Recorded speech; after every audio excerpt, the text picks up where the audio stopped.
The only girl I care about is gone away. I love it, and where he goes I follow. You don't forget your first love. You don't forget your first heartbreak. But you did forget these songs, and that's the real tragedy.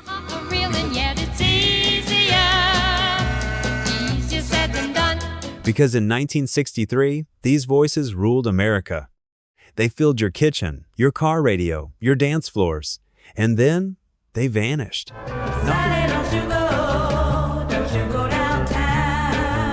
Not because they were bad, not because people stopped loving them, but because the music industry moved on without mercy. Stay with me, because one of these stories will hit closer to home than you expect.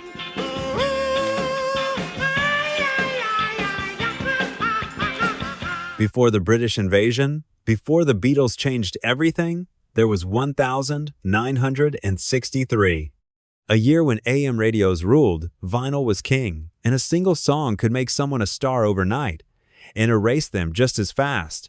These aren't just songs, they are memories. They are lost moments of your life. And once you hear what happened to these artists, you'll never listen to them the same way again. Let's begin. Number 10, Sukiyaki, Kyu Sakamoto.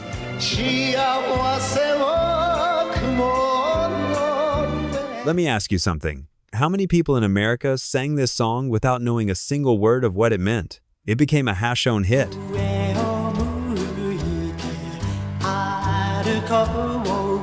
The only Japanese language song to ever top the Billboard Hot 100.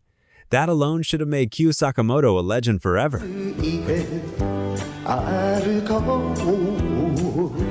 But here's the twist. The real title wasn't Sukiyaki. It was Ue Omuite Aruko, which means I look up when I walk, so the tears won't fall.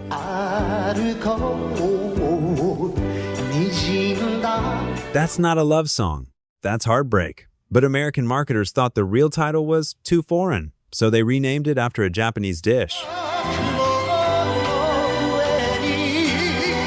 Imagine that. Your life's emotional masterpiece turned into a menu item. Still, his voice crossed oceans, soft, hopeful, gentle. It sounded like comfort in a world that was changing fast, but fate was cruel. In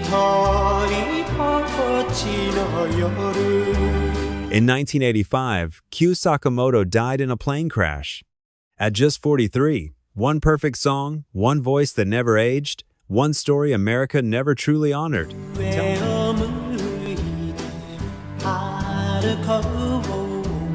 Tell me, did you ever know this song carried that kind of pain? And if number 10 surprised you, number 9 will break your heart.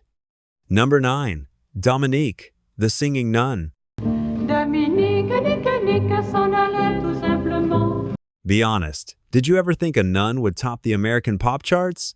In 1963, Sister Luke Gabrielle, known as the Singing Nun, became a global sensation.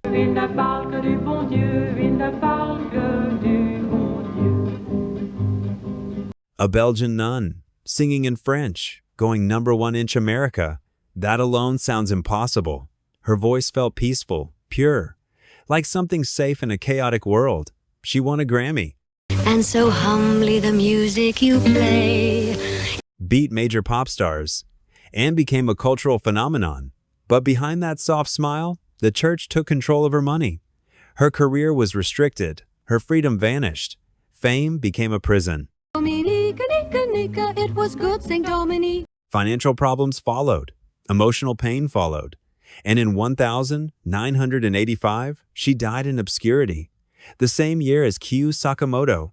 Two legends, two forgotten endings. For you and me, from the labors long ago, came a better world I know. And so next time you hear Dominique, remember, not all cheerful songs come from happy lives. Now wait, number 8 is completely different. No tragedy, no mystery. Just pure teenage innocence, frozen in time. Number 8. Hey Paula, Paul and Paula.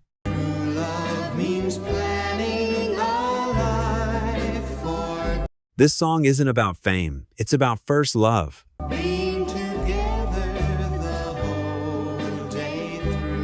Ray Hildebrand and Jill Jackson weren't even their real names, but as Paul and Paula, they became every young couple's dream. Hey Paula, I want to marry you.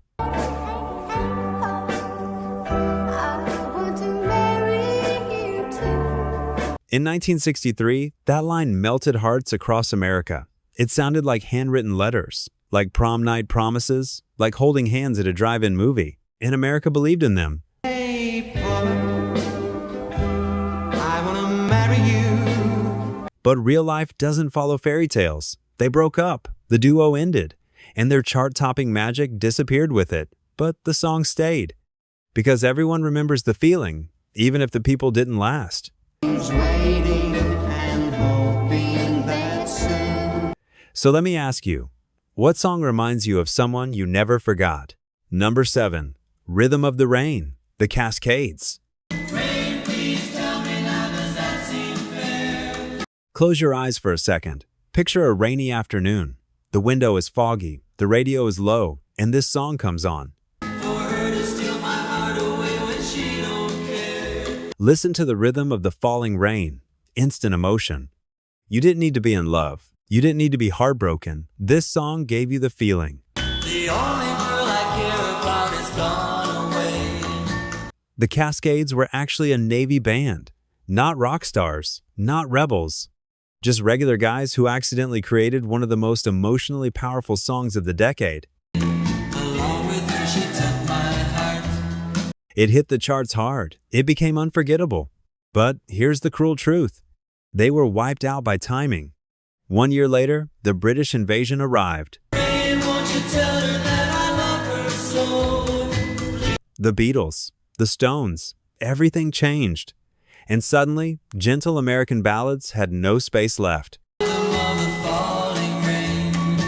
Not because they weren't beautiful, but because the world wanted louder. Yet this song still survives, like an old photograph.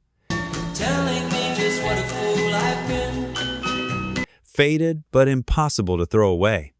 Tell me, do you remember where you were the first time this song made you feel something? Because number 6 doesn't make you emotional, it makes you smile. Number 6, Martian Hop, The Randells.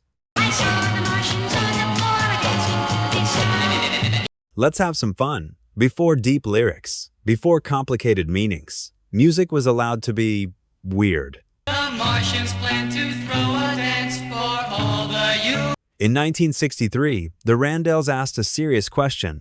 What if Martians could dance? And America said, why not? Martian Hop was strange. Beeping sounds, sci-fi vibes, pure novelty. It wasn't trying to be poetic, it was trying to make you move. And it worked. For a moment, teenagers across America were dancing like aliens.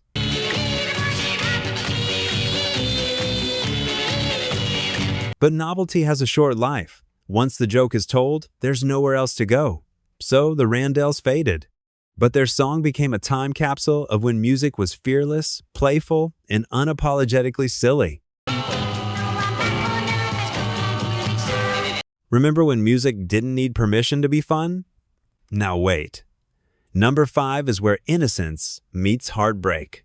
Number 5, Popsicles and Icicles, The Mermaids. Bright stars and guitars and This song feels like summer. Not loud summer, quiet summer, first crush, first nervous smile, first, maybe they like me too. drive-ins on Friday night. The Mermaids were barely out of high school, and suddenly they had a massive hit. Written by David Gates, the man who would later form the band Bread, everything was set for a long career, but it never came. Bad management, label chaos. He's the boy that I love. And the brutal competition of girl groups. They vanished. But this song stayed, because it captured a moment everyone has lived. When love was simple, when feelings were pure. Bright stars and guitars and When heartbreak hadn't taught us fear yet? Let me ask you, if you could go back to one summer of your life, would you?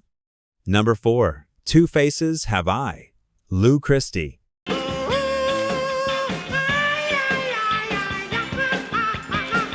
This voice was impossible to ignore. high, emotional, almost desperate. Lou Christie didn't sing like other guys. He cried through the melody. Two Faces Have I wasn't just a song. Two faces have I, no, no, no. It was teenage confusion turned into sound. One moment confident, the next moment broken, and America felt it. It was raw, dramatic, and unforgettable. One, two, laugh, one, two, cry. But here's what made Lou different. He actually had talent to last. Bruce Springsteen later admitted this song influenced him. That's not small. Yet even with that respect, Lou was boxed in. She'll never see me cry. Will I walk with a smile on my face? His voice was too emotional for the new, tougher rock era. He didn't disappear, but he was never allowed to fully evolve.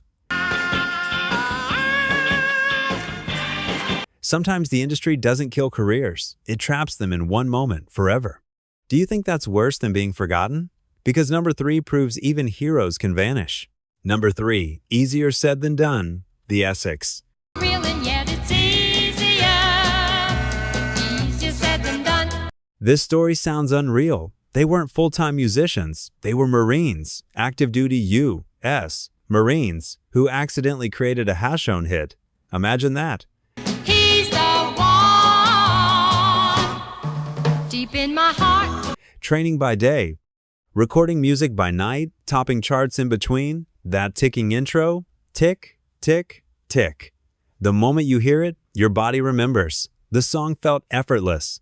Well, I know that I love him so, but I'm afraid that he'll never know. Like summer bottled into 2 minutes. But their real lives didn't allow stardom, military duty, no long tours, no strong promotions. And just like that, a Hashone group disappeared. Not because they failed, but because reality didn't allow dreams to breathe. All tell me, sing to him, swing with him, and just do anything for him. Let that sink in. Now we reach number 2, and this one is shocking. Number 2, I Will Follow Him, Little Peggy March.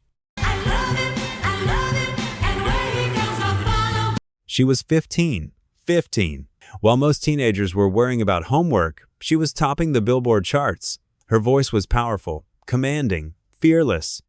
I will follow him, wherever he may go.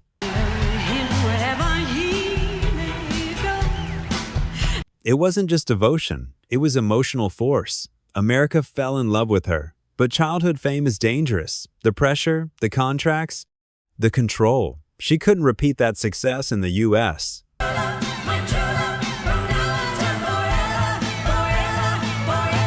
But strangely, she became huge in Germany. 2 careers, 2 different worlds. Yet for most Americans, she exists in memory as that unstoppable teenage voice frozen in 1963.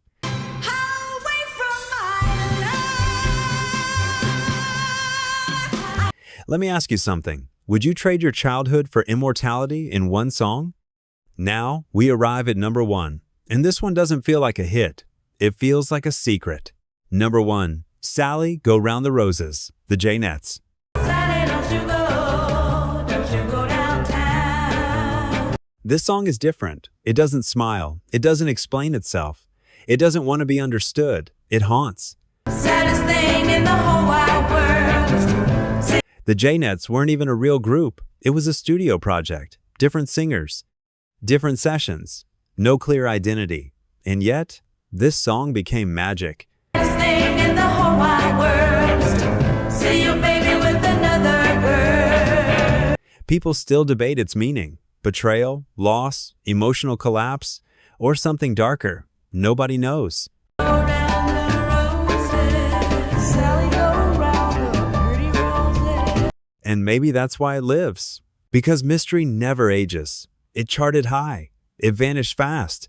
And it left behind one of the strangest emotional fingerprints in pop history.